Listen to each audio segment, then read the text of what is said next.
morning, good afternoon, good evening, whenever you are watching or listening to this, and welcome to Link Up Leaders, your direct link to leaders in supply chain and e-commerce.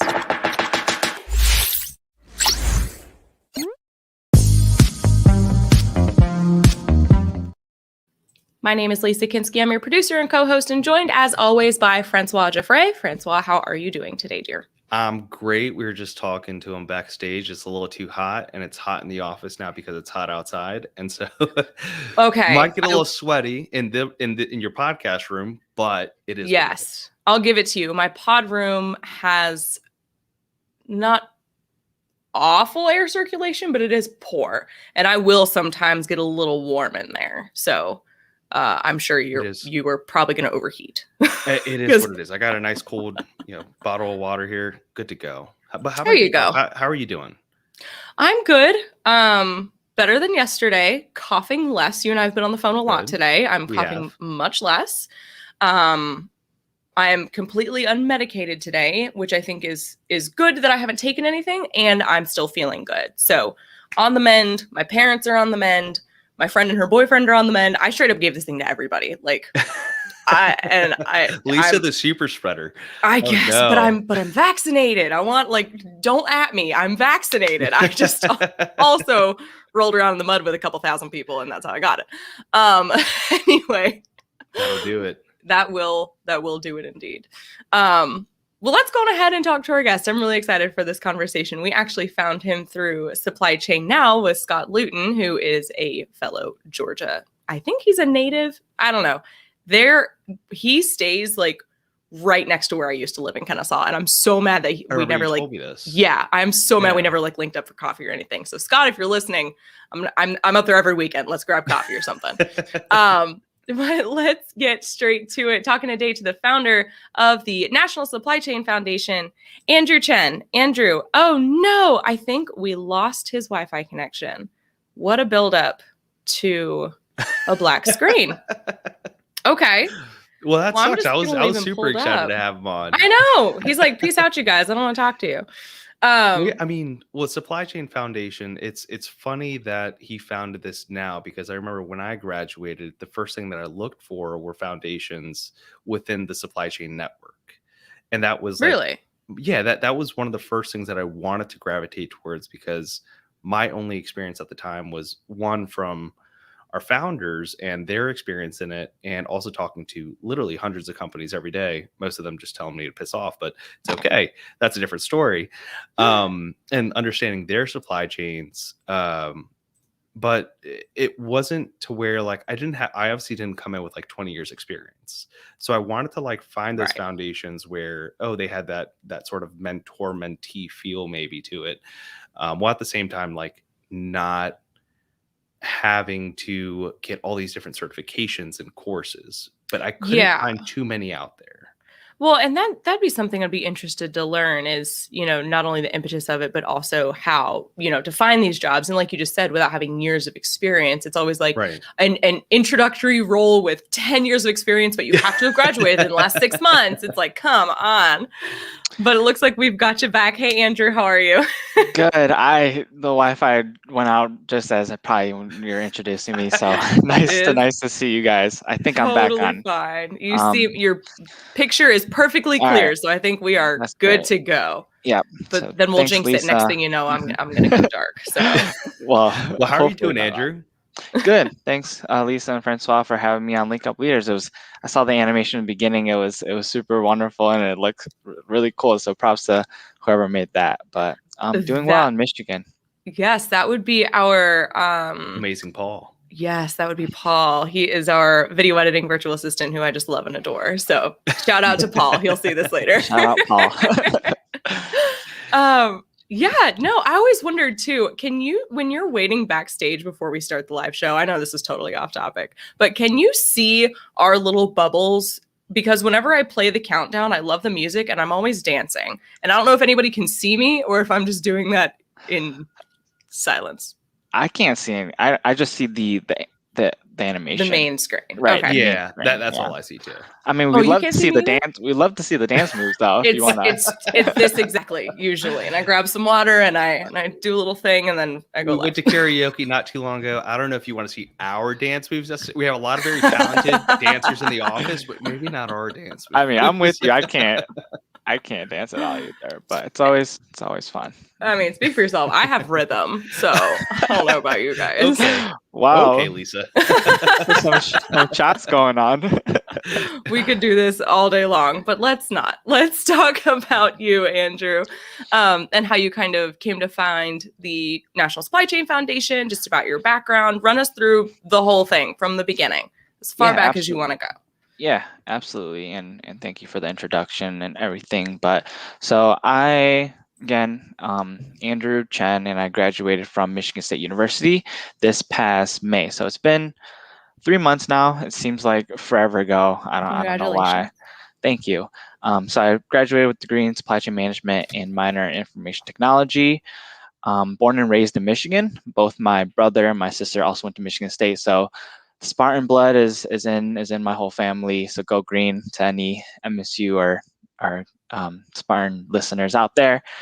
And then so I guess I'll tell you about why I got into supply chain. So coming out of high school, and I was really bad at math, really bad at science, so what else was there to do? So I decided to do business. Actually got deferred from Michigan State University my first semester. So I went to Oakland University, which is a smaller 4-year university, for one semester, and then came to Michigan State spring semester. So what does a deferral mean? I'm sorry, does that just mean that the student body was full for that incoming class? Yeah, technically, like the first incoming class of fall. So you come into university in the fall, was full. You didn't get accepted into that class, but you did get accepted into the spring.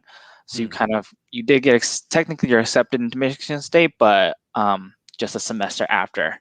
Gotcha. The fall people. So took some courses at Oakland University to get credits and transfer them over. So that actually leads to another story of me being able to, because in high school I wasn't that good of a kid. I would get in trouble. I would not, focus on school a lot.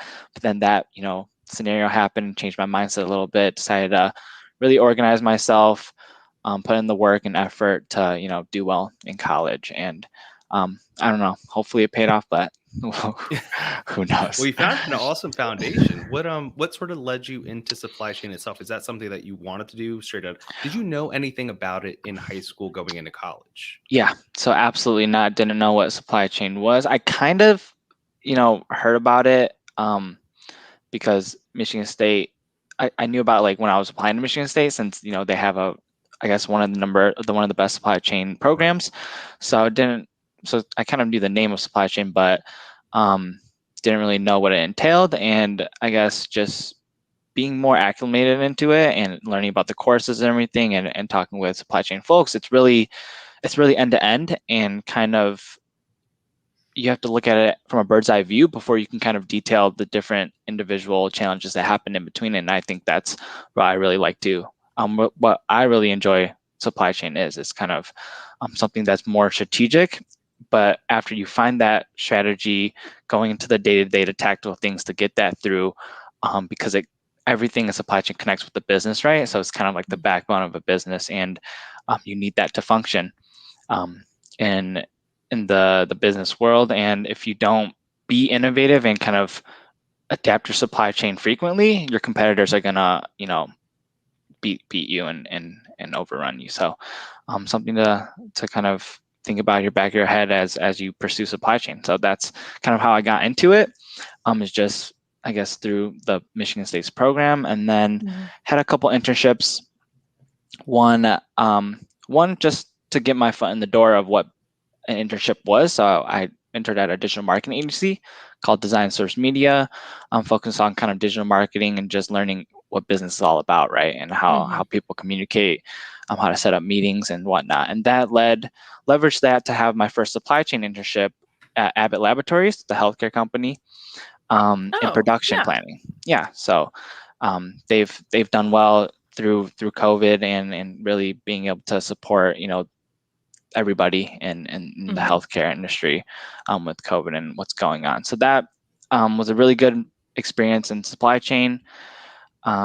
Just learning, what supply chain was, especially in kind of production planning and pushing out supply or pushing out product to our third-party manufacturers, so we wouldn't impact downstream and have shortages in a specific kind of product. So that was super interesting. And then leverage that to, I wanted a more kind of fast-paced type of industry, something that didn't have a lot of barriers to go through, because healthcare is very has a lot of regulations you have to go through, as you can imagine. So that's when I decided I wanted to do something that was more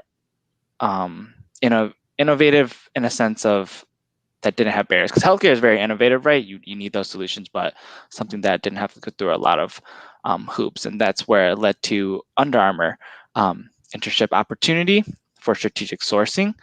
But unfortunately, that was rescinded because of COVID. And then that circled around to why I developed the National Supply Chain Foundation. So very long-winded answer to that question. No, we love it. And back to your internships towards the end of your, I assume this was a bachelor's. Was it required for you to do an internship to be able to get your degree, or was it just kind of recommended? Because certain concentrations, you have to have one. Yeah. Yeah. And for ours, no, it wasn't required, but I think internships are always recommended. It's always good to have that real life experience, right? Yeah. And I know some programs and for Michigan State, I think our hospitality business program, you needed like 2 internships to get a degree. So that was, I think that's, we can talk, like, I don't know if it's good for universities to recommend or to have it as a mandatory thing for you to graduate, because it's sometimes difficult to get internships, right? But that can be a whole nother topic we could talk about if we make that mandatory for students, which I don't know if it would be a good thing or a bad thing, but it's definitely hard, I think, for any thoughts. student to both juggle, school and possibly work and possibly unpaid internship, particularly in something like supply chain. I think it's something where you definitely benefit from more experience than just what you learn in school, because I went to school for industrial engineering and we talked a lot about supply chain, production oversight, and a whole bunch of I would say more the modern tech supply chain. But I'd love to learn more about your experience of, like, when you say end to end, like, how far does that track back? Does that track back to like domestic factories? Does that touch into like global manufacturing and distribution? Right. So when I say end to end, I think it means, coming from the raw material of procurement, of buying that thing from, the suppliers that create that, what you need to make that product, all the way through, from buying it to manufacturing it to producing it to storing it, to logistics, right? And then to your end customer. Is kind of the end to end, and how that is so intertwined and how connected that is kind of what supply chain is. And of course, like, it's very difficult to learn all those facets. And as you can imagine, supply chain, because of how end to end it is, it's so broad, and that's a kind of a challenge or a difficulty for these students. And we can tie that back into when we talk about the National Supply Chain Foundation, of how can we help students, figure out what they want to pursue in supply chain in a specific function, before they get off into a path where it just takes them down the road and they just have a hard time finding what they want to do. So I think that's kind of the end-to-end mindset of the supply chain world, and also as a career path. And is that something that you touch at all on in the e-commerce realm, or is that something more geared towards companies like Abbott? I guess what you learn in school. Well, we learn, so when we learn in school, I think it's schools, well, I can't speak for other supply chain programs at other schools, but I think Michigan State University does do a really good job of teaching us the end-to-end process, because they bucket it into 3 different kind of umbrella topics, which is operations, which focuses on kind of your manufacturing and your operations management type of thing, and planning does fall under that. And then we have procurement as well. So that's like your sourcing, your buying, kind of that element to it. And then we have logistics as well. So that's kind of your transportation, warehouse. So we have courses that cover all of those. And then it's like mandatory, it's like required to learn like the basics of all 3, and then you can decide if you want to focus on one or the other. But that in itself, like, even though that's good that there's that umbrella of, learning all those different kind of functions of supply chain, there's still so many more. Like, there's like supply chain excellence, which is like the digital part of supply chain. And it's just like, you can be in planning specifically, procurement specifically. You can be in the warehouse, like be in the manufacturing site on the line and managing those people. That's considered supply chain as well. So there's just so many different aspects of supply chain, I'd say. And Yeah, so and at least at Michigan ahead. State, they tried to help you kind of hone in on the facet of supply chain that you wanted to maybe focus on after graduation. Right. Yeah. And I think that's what universities or education is meant for, right? Is to kind of find what your pathway is when you graduate and what career you want to do. But the issue is, or what I found, that even because there's not enough time, because universities, they do a great job on offering a buttload of courses, right? You have a million courses that you can take, but there's just, you can take longer in school to find, to take all of them. But I guess typically the 4 years that you're in there, there's so many that you can take, right? And then you want to graduate. So it's just tough. The timing, there's not enough time to take all those courses that your university offers. And then on top of that, to, I guess, learn more about supply chain is also, you have your education, and then you have internships, like we were talking about, right? And mine at Abbott Laboratories, to just learn more about supply chain in the real world. It's very different than your typical textbook. I think textbooks have like theory, right? And it's like perfect world, this will happen, and then you get in the real world and it's just so many fires, and you just have to communicate every day to solve those problems. So that's good on the other hand. But again, I think a timing issue is that there's not enough time to do all those internships within supply chain to help you understand what you want to do as a full-time career, right? Or like your first, maybe not as a full-time career, because obviously you do have a lot of time in your career to pick and choose eventually. But that first new grad position, I think, is very important, because it sets you off in the right foot. You don't want to have that first new grad position, not like it, and then try something else, even though that is an option, right? It's just helping you figure out your path sooner than later, I'd say.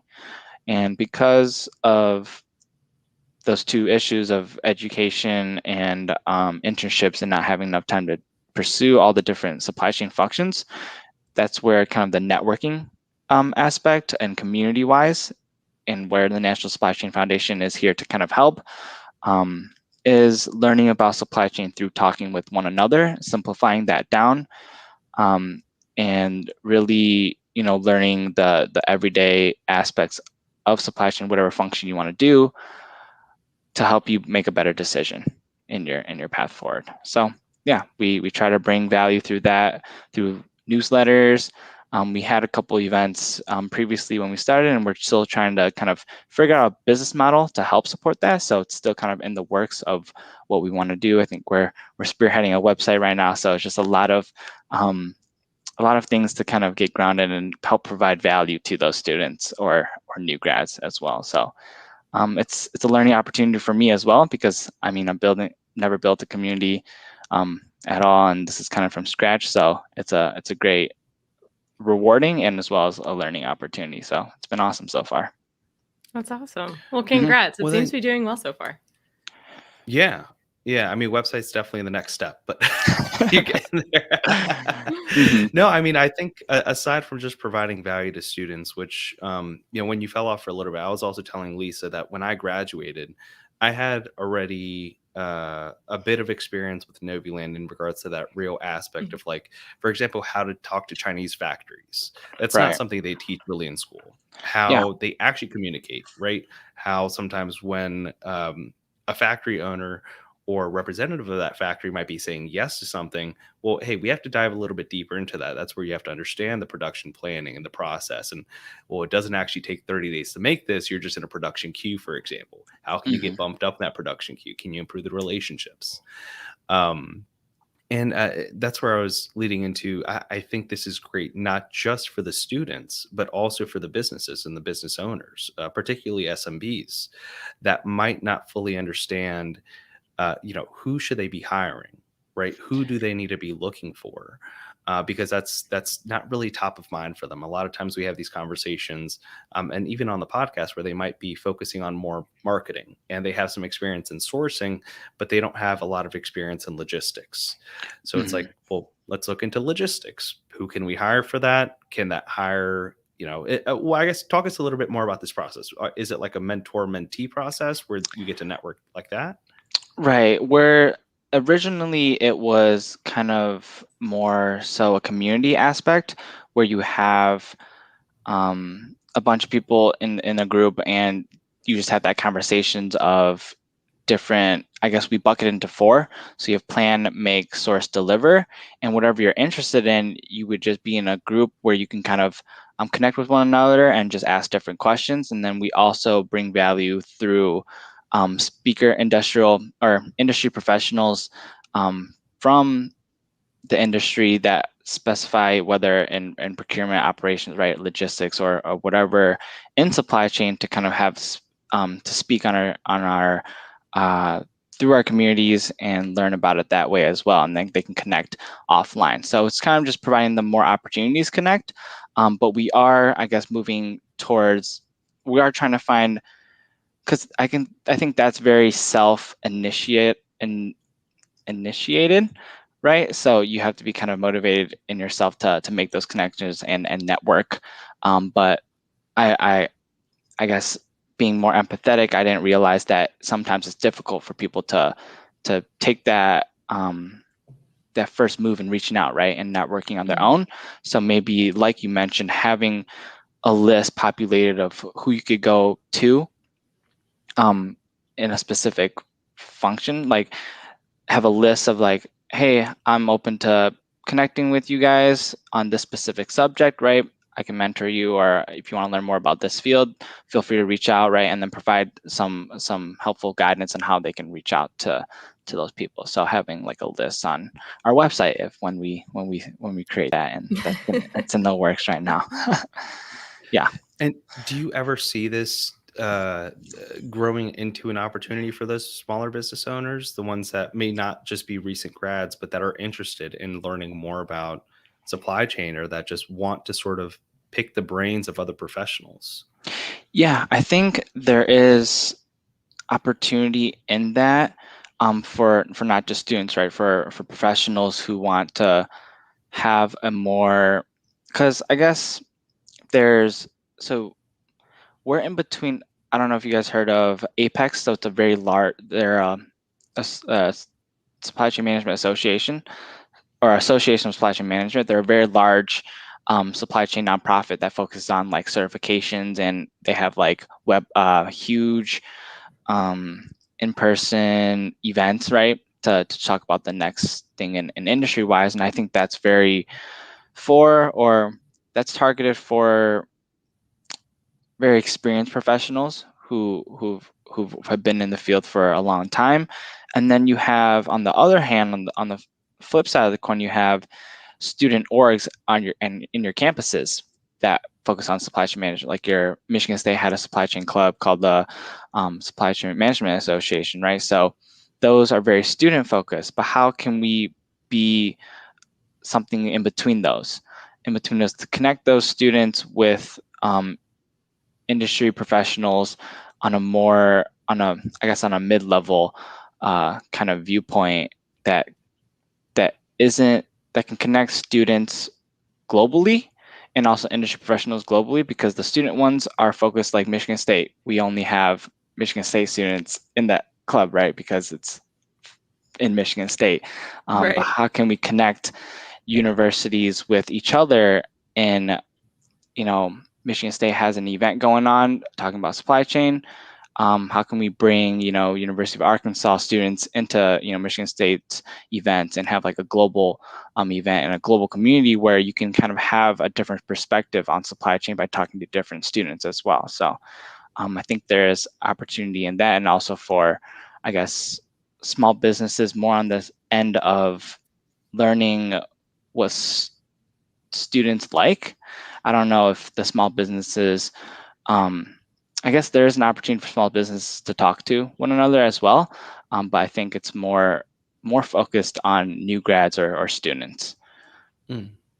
Mm-hmm. And then how do those topics usually get brought up? Is it something where if someone is interested in, let's say, just domestic transportation or 3PL warehousing, which is a huge topic today, because I think a lot of it has shifted to e-commerce, and we saw the huge e-commerce boom with COVID also. Mm-hmm. How does a topic like that get brought up, and how do they make a post about it and then just start talking through comments? Right. So I think we're still trying to figure out how to bring value in the sense of certain topics, because we don't have, like, engagement is a pretty big challenge right now that we're facing, right? People speaking up of what they want to learn. So right now we're just providing topics of what we think people want to learn, right? And trying to, I guess, for now, putting out content in those buckets and trying to find industry professionals that can speak on those topics. But I think you have a good point of trying to leverage what these people in our community want to learn about, right? And then providing that opportunity and finding that resource for them and then giving it to them. So it's still in a working process, but I think through my team of two others, so I have another team member who is a recent MSU grad as well, working at SC Johnson. And then I have another teammate who is currently in college still at the University of Houston in her junior year. So yeah, I think by working together, we'll figure out how to provide more value back into people in our community. And then how many students do you guys have in the community right now? Yeah, so I guess the data or the number fluctuates, right? In the beginning, when we were kind of focused, when we actually had a group chat, we used Slack. So we had around 200 plus in that Slack, and then it was engagement issue. Now a lot of people spoke in it, and we're trying to figure out how to turn that around, right, and bringing them into trying different facets of group chats to see if that group chat thing could work. But I think more so our newsletter, we have, I think, 180 who are on our newsletter that provide more value there. So I think that's where we're at right now in terms of how to orient NFCF into more of a community than just a newsletter, and that's where we're figuring out. Mm-hmm. And is there an opportunity for, let's say, more of the industry leaders to find recent grads to mentee? And I imagine this not so much in an internship status, but sort of just like almost an apprenticeship, because I do think a lot of times when you just graduate, you're fresh off of just textbooks, and just like we said before, it's something where that's a perfect world scenario. Most of what you're learning, that's just the truth of it. And I think a lot of times it's the industry professionals that want students that are eager to continue learning in their specific topic. Yeah, is that an opportunity? Yeah, I think that is a huge opportunity and market for us to kind of dive deep into, because like you mentioned, supply chain, I mean, I hope, right, we don't know if the data shows, but I hope those industry professionals want to have those mentees, right, that they can kind of connect with and teach or just have that relationship with them. And I think there is an opportunity, right? Because a lot of when you join a company, there's so many people in your company that would like to help you learn. So how can you expand that when you're not just, because it's very easy for, I guess, me within Nestle to reach out to another Nestle industry professional, right, or leader in procurement and have that connection. But how can we not put that, I guess, the company label and bring that on the outside and just connect with, say, a student from a university that just is eager to learn and has that curiosity. So I think there's a big opportunity there. And it's just balancing, finding those industry professionals that are eager to teach, right, or to mentor, and then students who want to have a mentor to talk with and learn more about that specific function. And it's just finding those groups of people. Yeah, because I mean, it's a topic that I feel like, and we've said it so many times on the podcast, it's such an unsexy topic, right? A lot of people want to go into like marketing, or they want to go into the business aspect, more than numbers, but not too many people that I know. Maybe I just have the wrong friends, but not too many people I know wanted to go into supply chain. Right. Yeah. Supply chain isn't your most sexiest major, right? Or your field. So it's trying to bring that. I don't know if it ever was, right? So it's trying to turn it into something that people want to talk about or learn about every day. Because, you know, like your design, right? Marketing, design, product management, all those are super interesting, or to the general public are more interesting than supply chain. But I think that's changing with everything going on with COVID, because we've had this conversation off air before too, of like more people actually know the word supply chain and are using the word supply chain and understand what it means than they even did. You can't even say 18 months ago anymore. 3 years ago, we'll just throw it all the way back. Yeah. Like, you know, because the more people are understanding, like, where's all the toilet paper? Where's all the coffee? Where's, you know, all, I don't know, what else did people, all the home gym equipment? Why is it all gone? Like, and why can't I get any more of it? Yeah, absolutely. And I agree. Like, it's because of COVID, I think that's what, I mean, it led to the National Supply Chain Foundation, right? Because my internship got rescinded and I was in a place where with such a behemoth of a major, I didn't know what to pursue, you know, coming into or graduating college. So that also helped me internally. And then also, because of COVID, like supply chain is something that is more well known. I don't know how it's right. A lot of people do know what supply chain is. I hope now as like the name rise, but I guess the everyday function is still people still want to learn. Well, I think also a lot of businesses, and again, you know, we talked to a lot of e-commerce businesses specifically, but a lot of businesses, supply chains were flipped on their heads after COVID, and they just didn't know how to effectively manage it because they were running it as a status quo.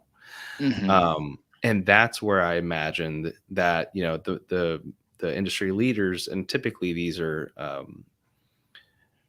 people that have been in the industry for like 1 or 2 decades, and I don't speak to a lot of other supply chain professionals that are, you know, in their 20s, like us, for example. They do tend to be a little bit older. And I imagine now more than ever, they want to actually find people that are interested in this unsexy topic because of COVID, because we ran into toilet paper so many times, and because things like Amazon, right? I mean, Amazon's infrastructure, their entire business model is ran on supply chain. Sure, they run ads, they make a ton of money with AWS and other portions of their business, but they're part of their core business model with third-party sellers is, hey, how do we get these products from any manufacturer globally, get them listed onto our site, and manage their inventory effectively to get it to a consumer within 1 or 2 days. And when that stuff gets disrupted, it's like, well, shit, what do we do now? We need more people in the industry.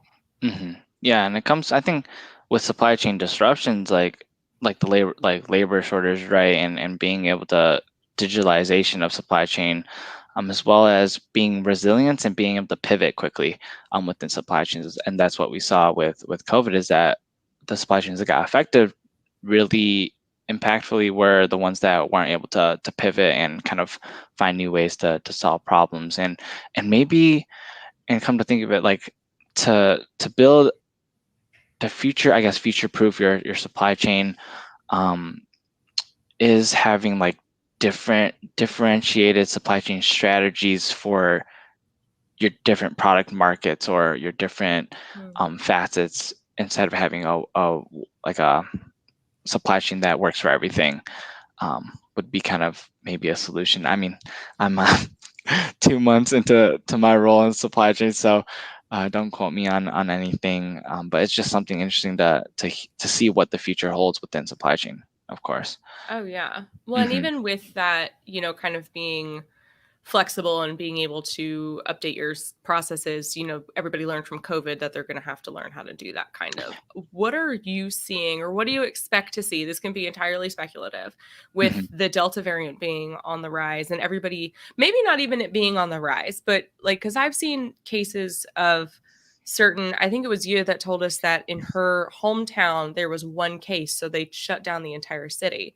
So with people taking it a little bit more seriously, air quotes for audio listeners, shutting down maybe more quickly, is that going to impact us even more significantly than before? I mean, what do you think is going to happen? I think there's going to be a lot of supply chain problems that are going to reappear, that have happened with the first wave of COVID. I think some companies that are just getting, well, I mean, so there's a lot of companies who decided that they need to change their supply chain, right? It forced them to relook at their supply chain, and how to go about that. But I'm sure there's some companies who think they're just gonna just wait it out, right?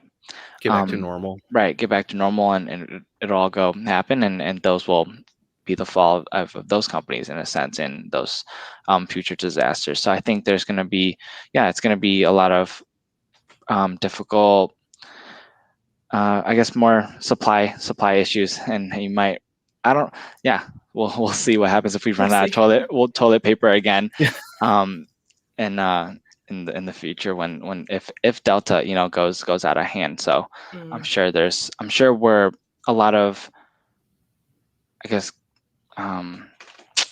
states are trying to mitigate that as possible, right? So they're putting a lot of regulations in place to make sure that doesn't happen again. But I guess time is going to tell, essentially.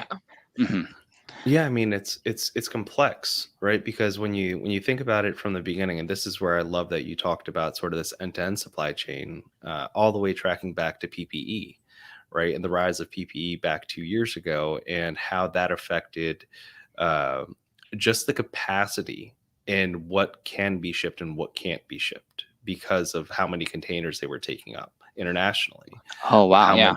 And how much that impacted the Chinese export infrastructure, for example, that limited a lot of factories from shipping out products, limited warehousing. From there, we ended up seeing a lot of port surcharges, for example, and port congestion. And still to today, I mean, we're seeing steady rates go from what were historically about $2,500 to $3,500 to about $15,000 to $20,000. So, I mean, these are definitely problems that should be top of mind for any company, and hiring, I think, younger innovators in the space that might have fresh eyes to not just want to do business as usual might be, the next big move. And that, I'm very excited that you have this foundation, by the way. I'm going to look more into it once you have the website. And I can join it, Yeah, definitely. And I think, and I absolutely agree with you on, and I think that's, a big reason why companies hire, new grads, is have that fresh perspective, right? And even with unpaid internships, I feel like those, I mean, this is a huge topic of a huge controversy of like unpaid internships versus paid internships, right? Of whether unpaid internships should be a thing. And with having a student with fresh eyes and being innovative, even internships, they can make a big impact, right? So I think paid is the way to go. But I think with that being said of having that fresh perspective and innovative in a student, I think, or a new grad, right? They still, it's, and maybe this is a personal experience as well, being with Nestle for around two months right now. It's, you still have to, even though you do have a fresh perspective and kind of can ask those big questions, I think it's good to have that foundational knowledge first, so you know how the process works, and then you can ask those questions, right? And be disruptive. I don't know if it's, I mean, it's difficult being disruptive right when you get on, right? You don't really know what's happening. Yes. So yeah. I concur. I knew nothing about supply chain or e-commerce when I started at Noviland, and Francois had to teach me everything. Which was fun. Nothing. I thought it was really fun, but I think also you could have those disruptive thoughts just because you can ask why more often, right? For example, when I came in, and a lot of what we did here was more of a traditional agency where a sourcing agent would reach out to a factory, and we would have a single point of contact that would do all of this. And that's just a lot of how it's done in China. You would have a single point of contact. They might manage 4 or 5 factories for you. These are for smaller to medium-sized businesses. Well, one of the questions that we had was, well, why does it have to be this single point of contact? Why can't we just break this up and make it separate essentially all the different operations, to have like a production specialist, someone that communicates to the factory, someone that oversees specific logistics, someone that oversees the 3PL and warehouse management, and also at the same time having a U.S. representative to actually deliver, that U.S. based customer service that we're so used to. So, I mean, I think there is still a lot of opportunity, particularly for new grads, to ask those why questions, to ask, why does this have to be this way? Why can't it be that way? And I mean, maybe it'll be shot down. I know 100 of my ideas were shot down here back in. Yeah. And I mean, that's just the way it is. Right. And you can't be afraid to be in, as a, like, one of the best advice, you got to take those risks, have those ideas, right? And not be afraid of, I guess the answer is no, because there's endless opportunities, and if you speak your mind right, whether if you don't, then you don't know what's going to happen, right? That could be, that idea that you had could save the company millions of dollars, but you just have to be, I guess, take that initiative to speak up. Yeah, so that's What could companies do to foster that environment a little bit better? I know we don't want to trash Nestle, obviously, but if for any company, from your perspective as a recent grad, what could they do to foster a more open environment? Right. That's a really good question. And I mean, I believe Nestle fosters that environment, right? They're really keen on, I mean, they hire new grads a lot, so they're really keen on those fresh eyes. And I think it's all about, I'd say, to foster that environment, you really have to, from a culture standpoint, I'm thinking, not be afraid to fail. So it's all about, being innovative, having those ideas, and then taking action on them. And then if you do fail, it's how you fail quickly, learn from your mistakes, and then pivot into a new direction. I think by showing that happens, and that does, in a real life scenario, that it'll help students, provide more inputs and what their ideas are, as well. So I think that kind of fosters an environment, and of course it's all about your team space as well, and like whether your manager is a good manager and accept those ideas, right? So yeah, it's definitely part of it. Go ahead. That really like echoes kind of what we talked to Sarah Barnes Humphrey about as far as DEI. It really starts with leadership and like creating that space where everybody feels comfortable coming to the table with their ideas and voicing them. And I think it's interesting what you said of like, knowing that if you try something and it fails, that's okay. Because I think that after now having worked for larger corporations and currently working for a startup, I think after a certain point, I don't know what that point is, but after a certain point, businesses kind of think, nope, we're a larger corporation now. Failure is not an option. We know what we're doing. We know it works, and we're not going to do something different unless you can prove to me that it's going to work. And if it doesn't work, goodbye. And I think that like that freaks a lot of people out. Like, It does, yeah. you know, but that's been one. So keeping almost kind of like a startup mindset in a larger corporation, Right. I think Yeah. would be. And that's what Nestle preaches recently, is having that entrepreneurship mindset within a large company and leveraging speed and agility, right? When you make those decisions and not be afraid to make mistakes. And I think that's helped our company because we do a lot of acquisitions with a lot of acquisitions and deacquisitions within Nestle and buying, startups.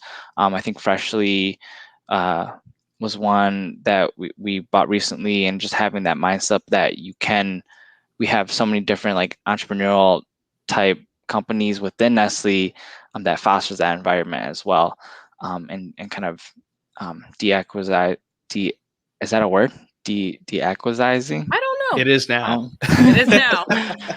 Other ones. So yeah, it's something great to think about. And I hope, when students, and I guess advice for students is when you do, recruit and have those conversations with recruiters, definitely ask like what happens, like, I guess be upfront and be like, if I have an idea, is that environment fostered? Like, can I pursue that idea, or will it be turned down? How do decisions get made at a company level? Would be maybe a good question to ask if you want to see the different environments or culture in a company. That's a great question, because depending on the industry you work in too, I'd assume that some of them have more technical hoops to jump through. And by technical, I mean like IT, to where if you have an idea of how to, I don't know, improve a pricing tool using personal experience here, and if you know that it's going to save you a bunch of time and money as far as labor is concerned, but you have to get it approved for the project development board and through the head of IT and then put it on the list, and it's going to take 9 months to get to, it's like that kind of decentivizes me. That's a word. Discourages me from like bringing any more ideas then. So that would be a really good piece of advice to students. I love that. Yeah. And so how do students, I know you mentioned recruiters, but how do students get into supply chain? Like in regards to supply chain roles, is there any specific recruiting firms out there that place them? Or is it just something that, oh, we lost Andrew again. It says he's in audio only. There we go. We got him. But yeah, that's a good question, because like, doesn't Kate work for a company that places like tech folks all the time? Yeah, that's why I was wondering if there was a specific recruiting firm out there. I don't know if there's like a national one, but that places specifically supply chain roles. Say that one more time. Yeah, no, if there is a recruiting firm that specifically places for supply chain roles. Yeah, I'm not aware of any, but I think that's also an opportunity for the National Supply Chain Foundation, is when you pull all these, like if we do find a business model that works for globalizing, university students, right, and expanding that in a community, like it'll help recruiters be able to find top talent in one space instead of going to separate universities, expending resources that way, and that as well. But I'm not a recruiter, so I can't speak for that. Maybe recruiters do want to go to specific schools because they know they have a relationship with that school. But I guess it's a disruptive, right, in the industry of recruiting, is to have a one spot of all top talent instead of at different universities. So it could be. I was gonna say he's building it. Like you can be a speaker through National Supply Chain Foundation, and then what would be really cool too is, even if they do want to go to specific universities, having different university chapters and being able to have these kids enroll. Because I think this is a tiny soapbox from my days in college. The job fairs and stuff are cool, but I think a lot of times recruiters and companies are missing out on a lot of great talent because some students have to pay their way through school and they're at work whenever those job fairs are going on. So like, I can say with 100% confidence, I never once attended a job fair at Kennesaw State because if I wasn't in class, I was working. So I didn't really get that visibility to all the other universities, or not universities, employers, almost kind of to my fault as well, but still make it as accessible, for the talent as possible. Yeah. And I like accessibility is one of the big factors of the motivating to create this as well, because like even at some universities don't have supply chain programs themselves, so they're not going to have a career fair of Yeah. supply chain people. So if you're interested in supply chain, you go to a university that doesn't have a program, then I guess you're out of luck unless you network your way, which I hope the National Supply Chain Foundation can help you in that sense. Yeah, but yeah, these are great topics to talk about. Yeah, no, I mean, we're building your business for you right here. Come on, Andrew. Yeah. Appreciate No, it. well, I think another big part of it is just education on it, particularly for those schools that don't have education on supply chain, because a lot of it, like again, for the third time, we have the real world experience within it is so much different than just a textbook, and I think it is something that could be learned just through, I don't know, shadowing someone that was in the industry for the past 20 years and learning about their mistakes, learning about their challenges, putting fresh eyes on it just with a new perspective. I think you can even build a career out of that within supply chain. I mean, there's so many applications to it. And I mean, I hate to beat a dead horse, but I don't even know if I could say that anymore. But going back to e-commerce, going back to e-commerce, it's like there's so many new, I think, roles and positions that we're going to start to realize out of this boom, particularly when it comes to like merchandising. Well, hey, merchandising sounds like it goes into marketing, but it's also massive in supply chain because you have to understand inventory management, forecasting, and, for example, production lead times and quality control management, return. You have so many things to actually understand within that one role that touches on marketing, but I think it is a very big supply chain role. And it's something that's only going to grow, especially for businesses that are transferring from more of this offline brick and mortar to more of this online retail channel. Right. And I comment on that is, I don't know if you guys, it's interesting to see. So Amazon, of course, started on the online channel, and then they're recently maybe building brick and mortar stores. Yeah, I saw right? that. Yeah. And in I think Ohio and another, was it maybe Georgia? I'm Is gonna it? Google it. Yeah. They were We just they read were it the other day. considering. We did? You and I did? I think we both sent it to each other. You did? I don't Did remember we? if We've been doing that a lot lately. Yeah, no, I mean, I think that itself opens up so many supply chain opportunities. I mean, just think about such a large conglomerate moving from online to brick and mortar. What are the new challenges they're going to face in logistics by itself, in infrastructure planning? I mean, I guess, what do you see the outcome of the National Supply Chain Foundation to be?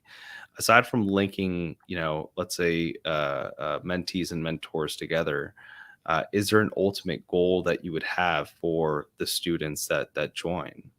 Yeah. So the vision or the ultimate goal is to help students who want to have another, I guess, alleyway or approach to finding opportunities and helping them have a better understanding of what they step into in the real world.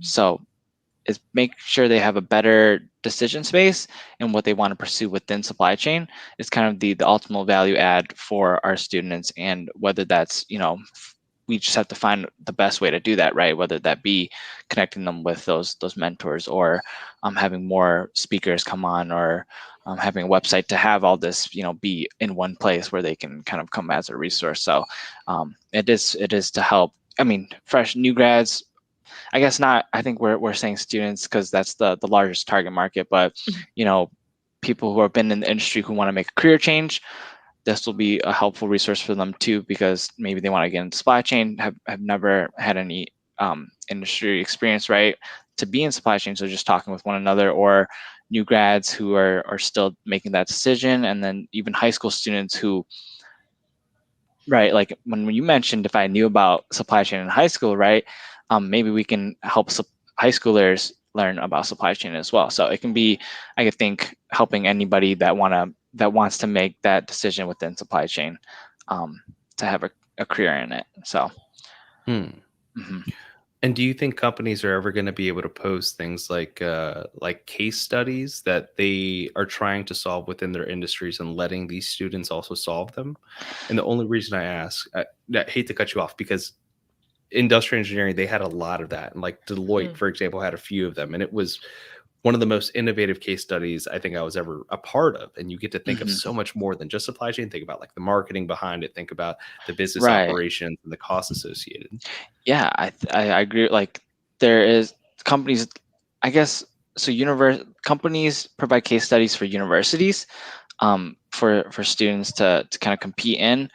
Um, I think they do have there's national case studies too, right, where you compete with other schools. But I think it would be cool to have. I mean, does that kind of fall under contract work in a sense?